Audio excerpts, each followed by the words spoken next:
Hi everyone, I'm your host Ashley Kreze. Thanks so much for joining us once again on It's All Millennial. Here we talk about the issues that matter most to Generation Y. Most millennials dream of owning their own home. However, for many of them it seems nearly impossible, especially as the prices continue to rise. According to the popular real estate website Zillow.com, many young workers find that home prices are rising faster than their pay, making it harder for them to set aside the cash they need for the purchase. Joining us today on the show is Richard Gray, an associate financial consultant of DeFrasco and Associates Private Wealth Management, and Brandon Ware, real estate broker at Ware and Toronto Group, PSR. Welcome. Thanks for having me. This is wonderful. Ashley. So we're here today discussing housing markets and prices. For somebody considering the purchase of a home, how much do you feel they should have saved up before they buy a house? That's a good question to start with, and an important one. So it's always good to get your numbers right. Mm-hmm. And a really good down payment would be 20% or more. And the reason I say that is because you want to avoid the CMHC fees as well as the new stress test laws that are kicking in as of today's date. CMHC fees are what the banks have in place. It's like an insurance for higher risk borrowers. Mm-hmm. So 20% or more, I would say, would be a good down payment to have. Okay. Brandon, how about you? Do you agree with the 20%? I would agree with Richard. But when you look at major urban centers, Mississauga, Toronto, housing prices are so expensive that unfortunately not everyone can save up that 20%. So I typically advise people to have about 10 to 15% as a kind of a minimum if they're looking to buy. But statistical averages show 16% is actually what most people are saving up across the country. Okay, so 16% give and take depending on circumstances and what's going on. It's true. I mean, some cities are obviously more expensive than others. When prices are concerned, what areas, at least in your opinion, across Canada do you feel have lower housing costs? I mean, I can tell you that Toronto, Mississauga, Vancouver, these are the most expensive markets in Canada. And the further you go from any major urban center, you're going to find prices will be less. I mean, I'm making generalizations, but the further you go from these areas, the cheaper it's going to be. The question is, are you prepared to take on that commute or that added time spent in the car every day? I would agree with you, Brandon, there. So definitely thinking about what you need for you and your family. So albeit you might be able to save some costs up front on the purchase of the home, where do you need to live in terms of are you starting a young family? Are you working in the city and having to commute? Accessibility to major highways, transit, these sorts of things. You want to really weigh your options. So choose what's right and what's best for your situation. Well, I think Richard, you're really touching on the lifestyle component that I think people tend to overlook when they're starting the hunt. Like I'll say to people, before you buy a home, think about the things that are important to you. Because yes, the bank may approve you for 800,000, 1.5 million, whatever that number is, but you don't necessarily want to spend all that money. If you enjoy going on vacation 3 times a year or eating out 5 days a week, you need to think about how that's going to factor in. If you're going to be buying that wonderful 4,000 square foot home in, Stouffville, are you prepared for the additional costs of a second car? Or the big thing for me, and I don't know about you guys, but the time spent commuting to and from work. Like I go crazy when it takes me more than about 20 minutes to get to my office. Yeah. So I can't even imagine what it's like to add another hour to that and to have young kids or other interests that will consume a lot of your time. Mm-hmm, mm-hmm. Well, it's true. A lot of peers or colleagues I know are moving to rural areas just out of the fact that they're saving some money. But does moving to a rural area generally mean that houses are going to be cheaper or lower priced? I would say that it is. Again, I'm making generalizations, but if you look at across the country, it's much cheaper to own property in Moncton than it is in Vancouver or Toronto.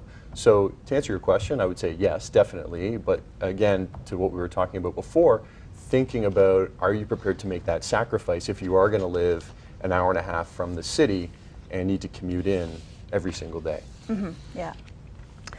Well, that's true, and there's other factors that contribute to fees. Yes, we have the price of a home, but as to what you mentioned, Brandon, in terms of the cost of commuting, right, an hour-long drive, gas, wear and tear in a car, and time itself, right, just the value of time. Yeah. Yeah, but I appreciate everybody's situation is a little bit different, and as you had mentioned, the lifestyle, right? So what's the lifestyle that you're looking for? So, Absolutely. yeah, well, that's great. So as you know, millennials and this generation, yes, it ranges in ages, but many millennials then do graduate from college or university with debt. So, you know, how does that factor into a person's ability to buy a place? I mean, debt is probably the biggest crutch. Would you not agree? I mean, for buying a home, I can't imagine how it wouldn't play more of a factor. I agree. Debt is something like millennials should look at. How much do they have right now? How much are they servicing currently? Yeah. What the banks are going to look at is a number of different ratios to qualify whether or not can you service this new additional debt of X number of dollars, and how well are you at servicing your current debt, whether it be student loans, car loans, and that sort of thing. So it definitely does play a huge role in determining whether or not they can afford it or even get the loan. Yeah. What? No. I would agree. I mean, I'm not on the financial side as much as Richard is, but I mean, I am seeing people come out of university and college, any type of secondary education, with a lot of debt, and it definitely factors in. I mean, banks aren't going to loan you a lot of money if you owe $40,000 in debt and only make $35,000 a year, or at least it may hinder you, and you may be looking at those properties a little further out from major urban centers. Yeah, Absolutely. no, absolutely, good points. Yeah. That's all the time we have for this segment. Coming up, we'll talk about the help available to millennials who are looking to be first-time home buyers. We'll be back after the break.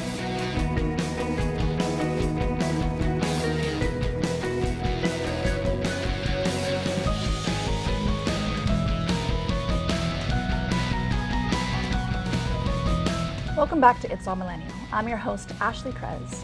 So it's no secret that before you begin shopping for a home, it's important to know just how much you can afford to spend on home ownership before you actually do it. If you're just joining us, we are here talking today about the housing market with our guests, Richard Gray, Associate Financial Consultant of DeFrancesco & Associates Private Wealth Management, and Brandon Ware, Real Estate Broker at the Ware and Toronto Group, PSR. Welcome back. Thanks. Yes. So, the housing market across Canada. In 2016, the average price of a home in Toronto has been calculated at $710,000, roughly. In Quebec, $349,000, and then in Vancouver, $1,008,000. That's a lot of money, right? So in segment one, we did talk a little bit about first-time homeowners and how much they can actually afford. Any other advice to our viewers on how they can actually save up that money? Or Richard, how about any advice on that? So a good place to start is doing your research and figuring out your numbers, right? So what is it you're making right now? What's your income right now? What's the debt load you're carrying? And what is it you're looking to buy? What is it you're looking to purchase, and where, right? And what's one thing you need to really consider too is it's not just a one-time purchase, it's a 5 to 10 plus year purchase. So you want to consider, okay, am I considering going back to school, maybe doing a postgraduate during that time? And if so, well, okay, my situation now might incorporate having $20,000 plus per year on top of the mortgage payments and servicing that debt load. Right. So you really need to consider your situation and your numbers. And so do your homework, and a good place to start is to talk to a mortgage professional, see what's available out there and what the numbers look like. One thing actually that I see come up often is, from a couple or a family perspective, they're bringing in two incomes, right? So that helps in leveraging the fees and helping a person to meet their payments. But any advice for, say, an individual who wants to buy or start getting into the real estate market? I mean, then it's a sole income, I guess. Maybe to Brandon's point of budgeting or expectations. Richard, any advice on that? For single people, it is a little bit more challenging, like how you say it's one income, and you have to do more with that one income. So you want to try and do your research and figure out what programs are available out there in terms of different things. One that comes to mind, the home buyer's plan. So if you have any savings in an RSP, the government allows you to withdraw up to $25,000 without any withholding taxes that you can use to purchase your first-time home. So look at the different programs that are available to you that can help alleviate the stress of that. So Brandon, you're the founding partner with the Ware and Toronto Group. The top real estate representative What are some of the trends that you've observed with first-time home buyers? I see a lot of people shifting their focus away from the commute, or perhaps an unwillingness to do that commute. Now again, you can get a lovely home in Burlington or Newmarket or Mississauga, but if you work downtown, the commute starts factoring in. So the trend I see is people who are saying, I'm going to spend more money or the same amount of money that I would for that wonderful home outside of the core and live in smaller space so that I'm closer to work, I'm closer to family, rather than spending 2 to 2.5 hours a day commuting to and from work. That commute is cut in half. All of a sudden you've got an extra hour, hour and a half of free time every day to spend with your family, spend with your friends. So that's one trend that I'm seeing more of with the demographic, in the late 20s through mid 30s. But I'm also seeing people who are willing to live now in condos in urban centers as let's call it the second purchase. So normally people would expect to live in a condo initially and then move to that white picket fence, that huge home. Now they're saying, well, you know what, we have good incomes, but unfortunately, in Toronto, a detached home averages 1.3 million. In Mississauga, it's averaging $1 million. It's a lot of money. Yeah. So people are saying, you know what, I'm going to partner up. We now have 2 incomes. Maybe we're going to have a child. We're going to live in a larger condo because it's closer to work. There's less commute, more time with family, more time going to the gym or doing whatever it is you do when you're not working, because that factors into their decision. It's a lifestyle. Again, it goes back to lifestyle. Quality of life, Yeah, right? definitely. Yeah, no, it's important. Thank you. We'll be back with much more right after the break, including some tips on what to do after you found the home of your dreams. Stay tuned.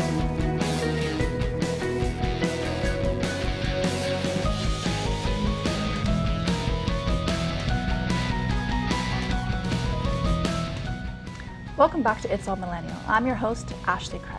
In our final segment, we are talking about what to do once a person finds the house they want to purchase.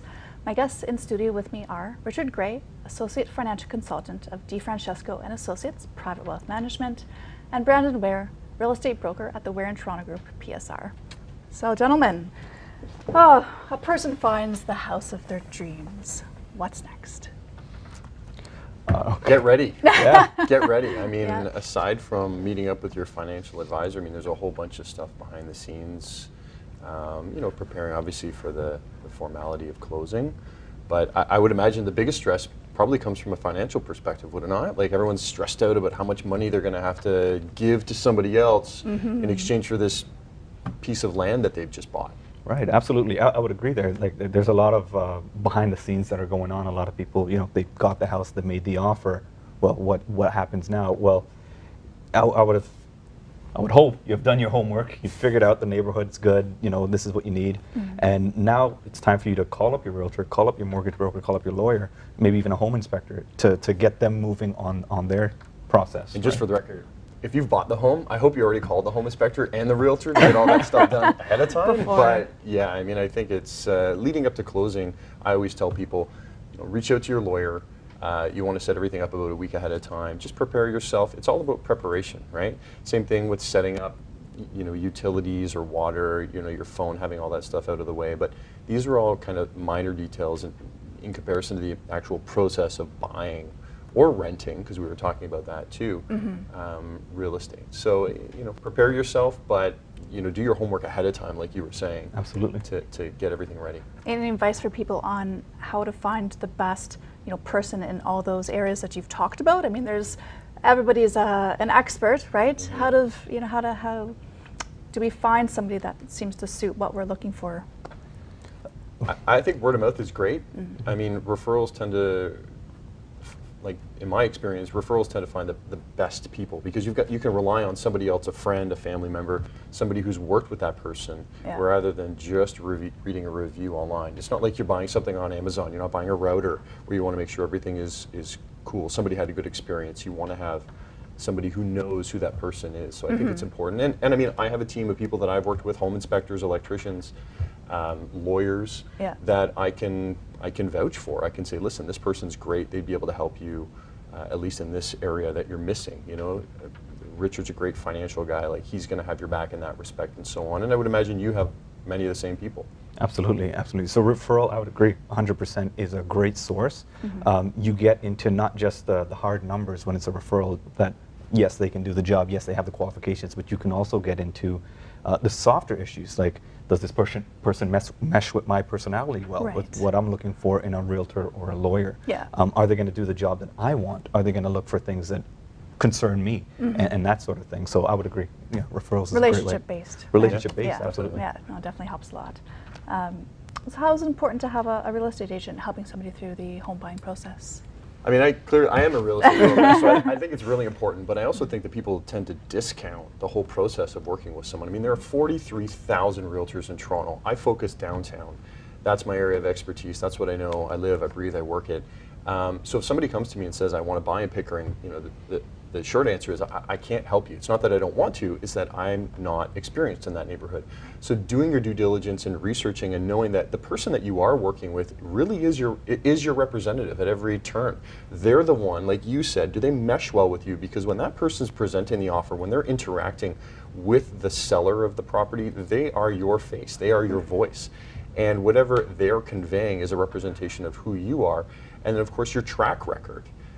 Any individual, you should be looking back and saying, like, what's your experience? What kind of expertise? Where do you focus? Because there are small details. I think that the devil's in the details.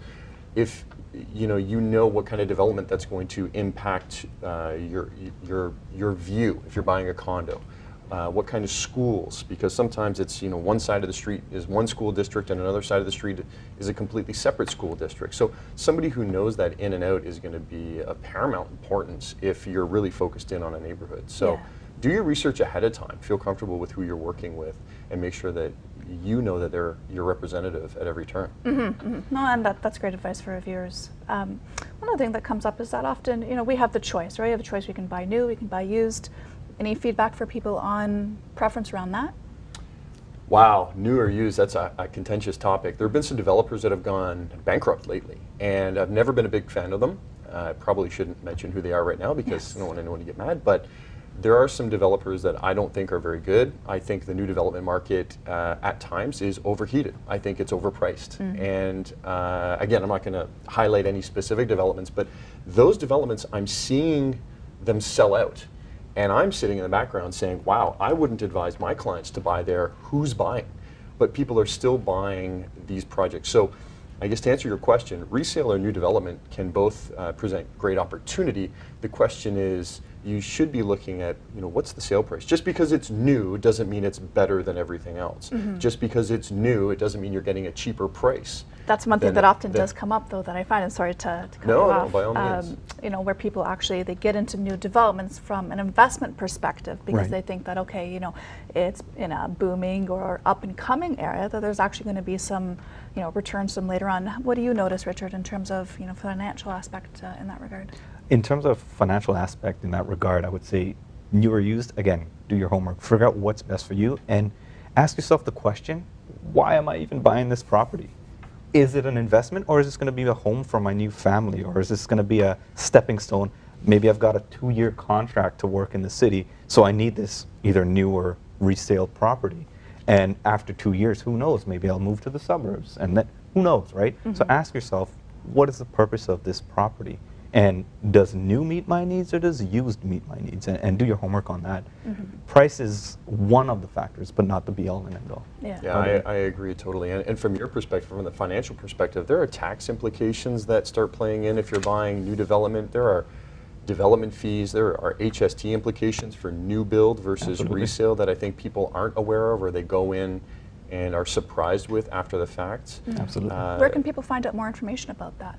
Finding out more information about development fees is often working with a realtor or working with somebody who just knows what questions to ask. I mean, these aren't hidden. Yeah. They're in the agreements that you're signing, but it's knowing, you or the realtor or the lawyer should know where to look in the document for those.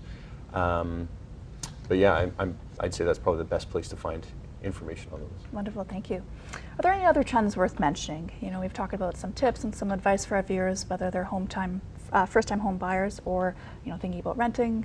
Any last-minute feedback?